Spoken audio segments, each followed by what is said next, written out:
Hello दोस्तों, आपका मेरे चैनल में फिर से स्वागत है। आज हम एक और डरावनी कहानी लेकर आए हैं। तो आप जहाँ भी बैठे हैं तैयार हो जाएं डरने के लिए। चलिए शुरू करते हैं। एक बार की बात है, एक छोटे से गांव में एक पुराना हवेली था। वहां का वातावरण बहुत ही डरावना और भयानक था।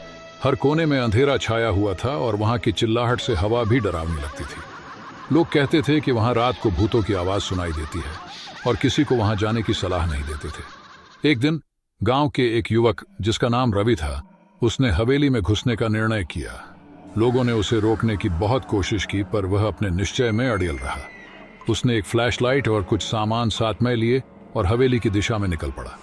जैसे ही वह हवेली के दरवाजे से प्रवेश किया, उसने एक अत्यंत डरावनी आवाज सुनी, लेकिन वह अपने हौसले को हावी बनाकर आगे बढ़ा।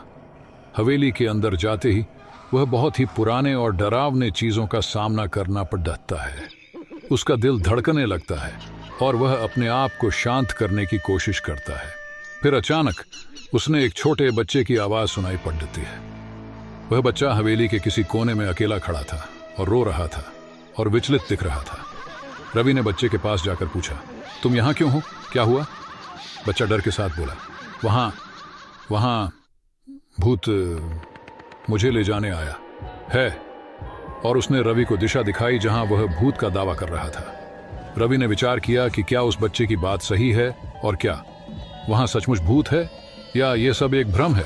उसने निर्णय लिया कि वह और बच्चा तुरंत हवेली को छोड़ेंगे। लेकिन जब वे हवेली के बाहर निकलते हैं, उन्हें दिखता है कि हवेली गायब हो गई है। बस कुछ ही पलों में उन्हें महसूस होता है कि वे खुद भी एक भूत बन चुके हैं। और इसी डरावनी स्थिति में कहानी समाप्त हो जाती है। आशा है आपको ये कहानी पसंद आई होगी।